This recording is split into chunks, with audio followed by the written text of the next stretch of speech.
In the beginning, when God created the heavens and the earth was a formless void, and darkness covered the face of the deep, while a wind from God swept over the face of the waters. Then God said, "Let there be light," and there was light.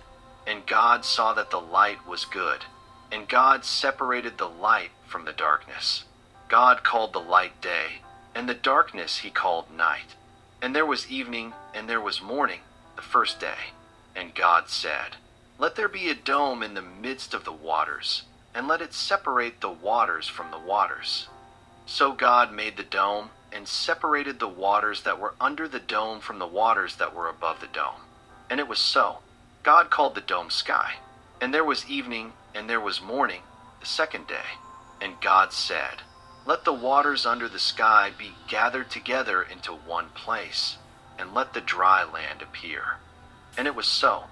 God called the dry land earth, and the waters that were gathered together he called seas. And God saw that it was good.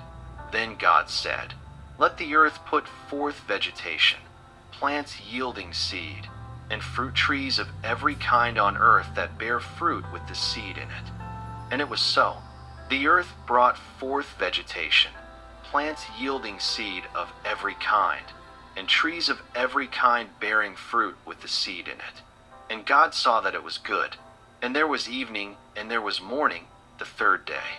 And God said, "Let there be lights in the dome of the sky to separate the day from the night, and let them be for signs and for seasons and for days and years, and let them be lights in the dome of the sky to give light upon the earth."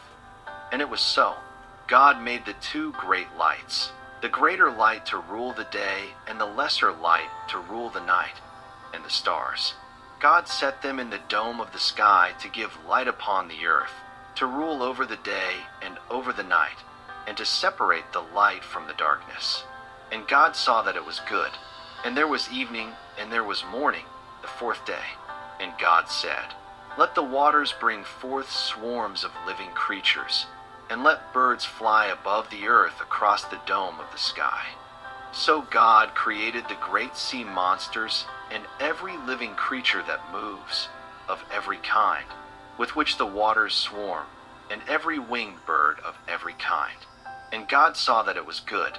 God blessed them, saying, "Be fruitful and multiply, and fill the waters in the seas, and let birds multiply on the earth." And there was evening, and there was morning, the fifth day. And God said, "Let the earth bring forth living creatures of every kind, cattle and creeping things, and wild animals of the earth of every kind." And it was so. God made the wild animals of the earth of every kind, and the cattle of every kind, and everything that creeps upon the ground of every kind. And God saw that it was good. Then God said, "Let us make humankind in our image, according to our likeness, and let them have dominion over the fish of the sea, and over the birds of the air, and over the cattle, and over all the wild animals of the earth, and over every creeping thing that creeps upon the earth." So God created humankind in his image. In the image of God he created them. Male and female he created them. God blessed them, and God said to them, "Be fruitful and multiply, and fill the earth and subdue it, and have dominion over the fish of the sea, and over the birds of the air, and over every living thing that moves upon the earth." God said, "See, I have given you every plant yielding seed that is upon the face of all the earth, and every tree with seed in its fruit. You shall have them for food. And to every beast of the earth, and to every bird of the air, and to everything that creeps on the earth, everything that has the breath of life, I have given every green plant for food." And it was so. God saw everything that he had made, and indeed it was very good. And there was evening, and there was morning, the sixth day. And on the seventh day God rested. The book of Genesis is the first book of the Hebrew Bible and the Christian Old Testament.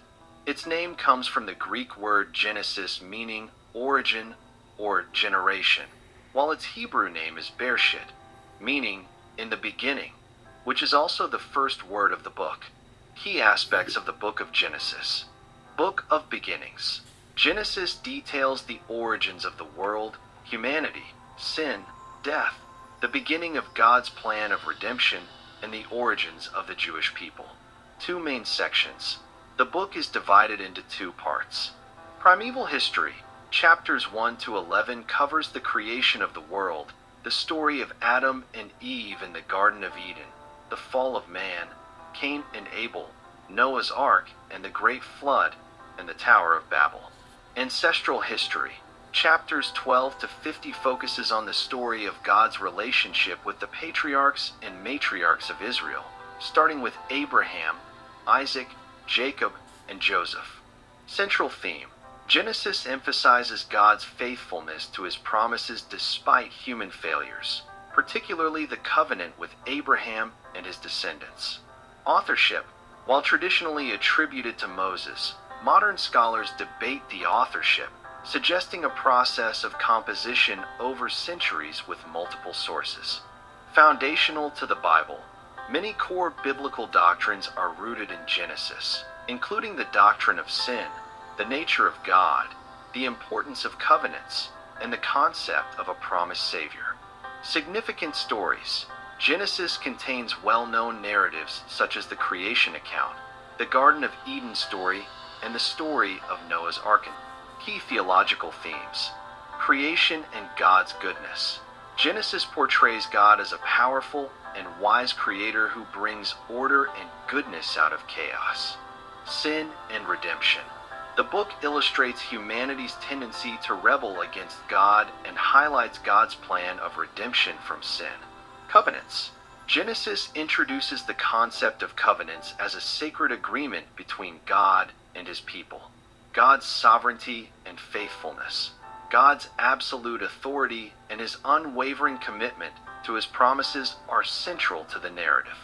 The book of Genesis serves as a vital foundation for understanding the rest of the Bible's narrative and theological concepts.